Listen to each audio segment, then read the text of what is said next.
Assalamualaikum warahmatullahi wabarakatuh. Sebelumnya perkenalkan, nama saya Florencia Kalvinasi dengan NPM 2275555 kelas 3B Akuntansi Perpajakan. Baik, di sini saya akan menjelaskan tentang penyajian laporan keuangan. Yang pertama, laporan keuangan. Laporan keuangan adalah suatu penyajian terstruktur dari posisi keuangan dan kinerja keuangan suatu entitas. Manajemen entitas bertanggung jawab atas penyusunan dari penyajian laporan keuangan entitas. Selanjutnya ada tujuan laporan keuangan terdiri dari 1. Memberikan informasi mengenai posisi keuangan. 2. Memberikan informasi mengenai kinerja keuangan. 3. Memberikan informasi mengenai arus kas entitas. Tidak hanya tujuan laporan keuangan, terdapat pengguna laporan keuangan juga.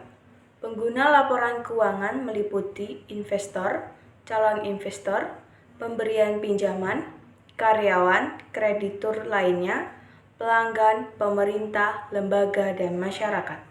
Penggunaan laporan keuangan tersebut memenuhi kebutuhan informasi yang berbeda di antaranya. Yang pertama, investor menilai entitas dan kemampuan entitas membayar dividen di masa mendatang. Investor dapat memutuskan untuk membeli atau menjual saham entitas. Yang kedua, karyawan kemampuan memberikan balas jasa, manfaat pensiun, dan kesempatan kerja. Dan yang ketiga, pemberi pinjaman kemampuan membayar utang dan bunga yang akan memenuhi keputusan apakah akan memberikan pinjaman. Yang keempat, pemasok dan kreditur lainnya. Kemampuan entitas membayar liabilitasnya pada saat jatuh tempo. Yang kelima, pelanggan. Kemampuan entitas menjamin kelangsungan hidupnya. Dan yang keenam, pemerintah menilai bagaimana alokasi sumber daya. Dan yang ketujuh, masyarakat menilai tren dan perkembangan kemakmuran entitas. Selanjutnya ada laporan keuangan yang wajib dibuat berdasarkan PSAK 31. Yang pertama, laporan posisi keuangan adalah laporan sistematis yang mengenai aktiva, utang, serta modal dari suatu perusahaan pada suatu periode tersebut. Dalam membuat laporan keuangan harus terdapat membuat judul laporan posisi keuangan, informasi yang disajikan dapat ditambah, penyajian aset dan liabilitas sebagai klarifikasi terpisah. Dan yang kedua, laporan laba rugi dan penghasilan komprehensif lainnya adalah laporan yang terdiri dari laba rugi tahun berjalan dengan penghasilan komprehensif lainnya. Laporan laba rugi komprehensif dan disajikan dengan dua cara, yaitu 1 laporan, 2 laporan. Penghasilan komprehensif lainnya berisi pos-pos penghasilan dan beban yang tidak diakui dalam laba rugi sebagaimana disyaratkan atau diizinkan oleh SAK. Penghasilan komprehensif lainnya disajikan dalam kelompok, yaitu yang pertama, tidak direklasifikasi lebih lanjut ke laba rugi, akan direklasifikasi lebih lanjut ke laba rugi ketika kondisi tertentu dipenuhi. Dan ketiga, laporan perubahan ekuitas, yaitu laporan yang berisi memberikan informasi mengenai perubahan modal akibat penambahan dan pengurangan laba atau rugi dan transaksi keuangan pemilik modal. Dan yang keempat, laporan arus kas PSAK 2. Dan yang kelima, catatan atas laporan keuangan adalah catatan atau informasi tambahan yang ditambahkan ke bagian akhir laporan keuangan. Dan yang keenam, informasi komparatif periode terdekat sebelumnya. Dan yang ketujuh, laporan posisi keuangan pada awal periode sebelumnya.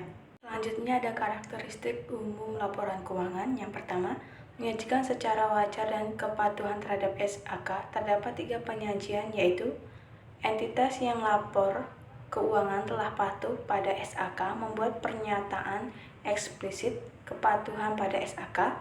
Entitas tidak dapat memperbaiki kebijakan akuntansi yang tidak tepat, baik dengan pengungkapan atau materi penjelasan. Dalam keadaan yang sangat jarang, ketika manajemen menyimpulkan bahwa kepatuhan terhadap SAK akan memberikan pemahaman yang salah, entitas memberikan pengungkapan. Dan yang kedua, menyusun laporan keuangan, manajemen membuat penilaian terhadap kemampuan entitas dalam mempertahankan kelangsungan usaha. Dan yang ketiga, menyusun laporan keuangan atas dasar akural. Dan yang keempat, entitas menyajikan secara terpisah setiap kelas pos serupa materi dan menyajikan secara terpisah yang memiliki sifat dan fungsi yang tidak serupa.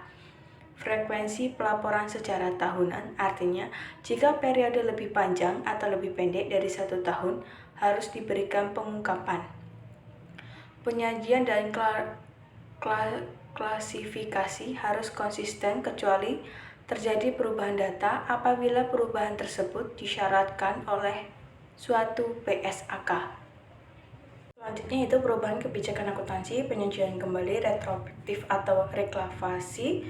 Yang pertama, entitas menyajikan laporan keuangan ketika pada posisi awal periode terdekat sebelumnya sebagai tambahan pelapor keuangan komparatif minimum. Yang A, entitas menerapkan kebijakan akuntansi secara retrospektif, membuat penyajian kembali retrospektif atas pos-pos dalam laporan keuangan atau reklasifikasi pos-pos dalam laporan keuangan. Dan B, penerapan retrospektif, penyajian kembali retrospektif atau klasifikasi memiliki dampak material atas informasi dan laporan posisi keuangan pada awal periode sebelumnya. Dan kedua, entitas menyampaikan laporan posisi keuangan pada akhir periode berjalan, akhir periode sebelumnya, awal periode. Dan yang ketiga, jika entitas merubah penyajian atau pengklarifikasian entitas, pengungkapan sifat, jumlah, dan alasan reklasifikasi. Selanjutnya yaitu aset dan liabilitas. Mengklarifikasikan aset sebagai aset lancar jika 1. Aset yang dimiliki dengan tujuan untuk diperdagangkan. 2. Berupa kas atau setara kas kecuali yang dibatasi pertukaran atau penggunaannya untuk menyelesaikan liabilitas sekurang-kurangnya 12 bulan setelah periode pelaporan. Contoh aset lancar antara lain kas, piutang, persediaan, investasi jangka pendek, dan biaya dibayar di muka. Sedangkan aset tidak lancar adalah aset yang memenuhi definisi aset lancar. Aset tidak lancar adalah sebagai berikut. 1. Investasi jangka panjang, yaitu investasi yang mencakup beberapa bentuk baik yang berbentuk investasi dalam obligasi dan saham atau investasi dalam bentuk dana yang disisihkan untuk tujuan tertentu. 2. Aset tetap, aset yang berwujud yang digunakan dalam operasi entitas, misalnya tanah, bangunan. Dan yang ketiga, aset tak berwujud, yaitu aset tanpa wujud fisik yang bukan berbentuk instrumen keuangan, misalnya hak paten, hak cipta, dan goodwill. Dan keempat, aset lain yang bersifat tidak lancar, yaitu piutang jangka panjang dan biaya dibayar di muka jangka panjang. Selanjutnya yaitu liabilitas. Liabilitas jangka panjang merupakan liabilitas yang penyelesaiannya lebih 1 periode akuntansi atau lebih dari 1 tahun. Liabilitas jangka panjang mencakup 1. Liabilitas yang berasal dari biaya seperti penerbitan obligasi, utang sewa guna usaha, dan utang jangka panjang. Dan yang kedua, liabilitas yang berasal dari kegiatan operasi entitas seperti kewajiban pensiun dan kewajiban pajak tangguhan. Dan yang ketiga, liabilitas yang bergantung pada terjadi atau terjadinya suatu peristiwa di masa depan seperti provinsi untuk kewajiban garansi. Jenis-jenis liabilitas jangka panjang seperti berikut: utang jangka panjang, obligasi pensiun, hipotek, utang novtasi, utang subdresi, utang pemegang saham, utang bank. Selanjutnya yaitu liabilitas jangka pendek atau utang jangka pendek atau liabilitas ialah utang yang wajib untuk segera dibayar atau dilunasi oleh suatu perusahaan atau dengan kata lain sebagai kewajiban perusahaan yang memiliki batas pembayaran kurang dari setahun, misalnya per bulan, per kuartal, maupun per semester. Liabilitas jangka pendek mengklarifikasikan liabilitas sebagai jangka pendek, yaitu yang pertama, liabilitas diharapkan akan diselesaikan dalam siklus operasi normalnya. Dan yang kedua, liabilitas yang dimiliki untuk tujuan diperdagangkan. Contoh liabilitas jangka pendek antara lain utang dagang, biaya akrual untuk biaya karyawan atau biaya operasi yang lain yang merupakan bagian modal kerja yang digunakan dalam siklus operasional normal.